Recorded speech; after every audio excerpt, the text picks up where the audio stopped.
నాయకులను ఇక్కడ ఉండే మా సోదరులను రెచ్చగొట్టి అవసరమైతే శాంతి భద్రతల సమస్య సృష్టించైనా సరే ఈసారి గూండాగర్దీతోని చిల్లర రాజకీయంతో గెలవాలనే ప్రయత్నం కాంగ్రెస్ పార్టీ చేస్తున్నట్టుగా కనబడతా ఉన్నది. నిజంగానే నిన్న మొన్న ఎవరు అంటే నేను నమ్మలేదు.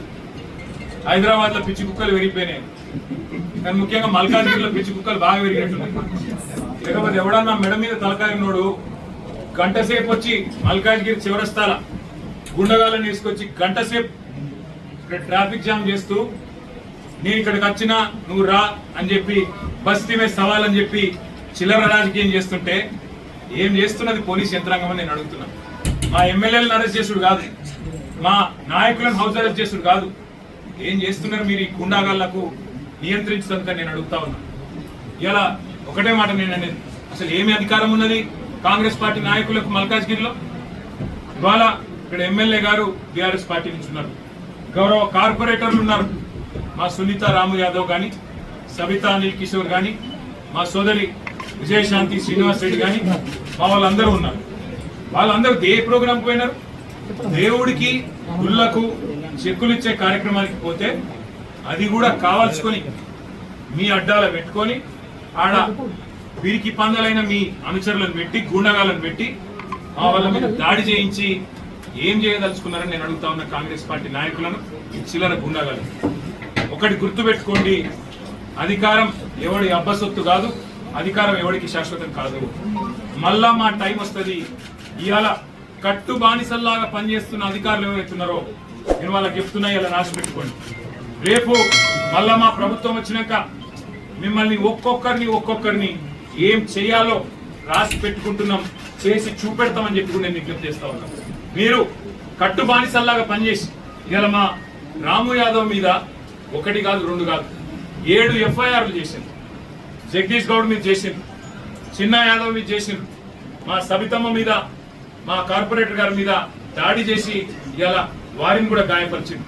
ఇదేనా రాజకీయం? ఇదేనా హైదరాబాద్ ప్రజలు కోరుకున్నది మీ నుంచి?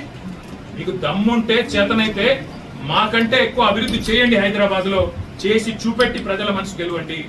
అంతేగాని గుండగాల లెక్క మల్కాజ్గిరి చివరస్తాల కూర్చుంటాం, వచ్చినాం ఇక రాను కూడా బస్తీ మీద సవాలని చిల్లర రాజకీయం చేస్తే హైదరాబాద్ ప్రజలు ఎన్నటికీ కూడా హర్షించరు. అందులో ముఖ్యంగా మల్కాజ్గిరి చాలా మంది విద్యాధికులు, విద్యావంతులు దేశంలోని వివిధ ప్రాంతాల నుంచి ఇక్కడికి వచ్చి ఉద్యోగాల కోసం, మిలిటరీలో పనిచేయడం కోసం, ఇంకా వేరే మరి పరిశ్రమల్లో పనిచేయడం కోసం ఇక్కడ వచ్చి స్థిరపడ్డ వాళ్ళు లక్షల సంఖ్యలో ఉన్న ఈ ప్రాంతంలో చిల్లర రాజకీయం, గుండాగర్దీని ఎవరు కూడా సహించారు. ఎక్కడ ఉన్నది ఈ రాష్ట్రంలో శాంతి భద్రతలు? ఇక్కడ ఉండే ఒక ఎక్స్ఎమ్మెల్యే డైరెక్ట్ గా పోయి సిద్దిపేటలో మా మాజీ మంత్రి హరీష్ రావు గారి క్యాంపు కార్యాలయాన్ని దాడి చేసి అక్కడ ఉండే బోర్డులు ధ్వంసం చేసి హరీష్ రావును పెట్రోల్ పోసి తగలబెడతా అని చెప్పి బహిరంగంగా కెమెరాల ముందు మాట్లాడితే కేసులు పెట్టలేని సన్నాసులు, పిరికి పందలు ఈ రాష్ట్ర పోలీసులు. మీరు ఏమో అనుకుంటున్నారు కానీ పక్కాగా నేను చెప్తున్నా, రాసి పెట్టుకోండి. ఇవాళ శశిధర్ గౌడ్ అనే ఒక పిల్లగాడు రీట్వీట్ కొడితే ఆయన మీద కేసు పెట్టిండ్రు, కానీ పెట్రోల్ పోసి తగలబెడతాను కాంగ్రెస్ చిల్లర నాయకుడు మాట్లాడితే వాని మీద కేసు ఉండదు. ఇదేనా నీ పోలీసింగ్? ఇదేనా పోలీసులు నడవాల్సిన పద్ధతి? అధికార పార్టీకి తొత్తులుగా, కట్టు బానిసలుగా ఇదే ఆ పనిచేసే పద్ధతి అని నేను అడుగుతా ఉన్నా. ఇవాళ ఏకపక్షంగా ఏ అధికారులు అయితే కాంగ్రెస్ పార్టీ కార్యకర్తలాగా పనిచేస్తున్నారో ఒక్కొక్కరిని ఏం చేస్తామో అధికారంలోకి వచ్చిన తర్వాత తప్పకుండా చేసి చూపెడతామని చెప్పి నేను విజ్ఞప్తి చేస్తున్నాను. ఇప్పటికైనా వరుస మార్చుకోండి. మొన్ననే పక్క రాష్ట్రంలో ఒక ఐపీఎస్ అధికారి మరి చివరికి ఆ రాజీనామా చేసి పోయే పరిస్థితి వచ్చింది. ఇట్లాగే వ్యవహారం చేస్తే ఇవాళ మా సోదరులు, మా సోదరి మనులకు మొత్తం పార్టీ అండగా ఉన్నదని చెప్పేందుకే నేను కూడా ఇక్కడికి వచ్చిన. ఏ ఒక్కరి మీద ఒక చేయి పడ్డా, ఏ ఒక్కరి మీద దాడి జరిగినా మొత్తం రాష్ట్ర పార్టీ మొత్తం వస్తుంది. అందరం ఎమ్మెల్యేలం, ఎమ్మెల్సీలం, ప్రతి కార్యకర్త అవసరమైతే మరి మేము కూడా వదిలిపెట్టాం. ఆ తర్వాత జరిగే పరిణామాలకు ఈ రాష్ట్ర డీజీపీ, రాష్ట్ర ముఖ్యమంత్రి, రాష్ట్ర హోంమంత్రిగా ఉన్న వ్యక్తే బాధ్యత వహించాలని చెప్పి నేను హెచ్చరిస్తా ఉన్నాను. ఇవాళ చిల్లర రాజకీయాలు చేసి కాదు, దమ్ముంటే మల్కాజ్గిరిలో పనిచేసి.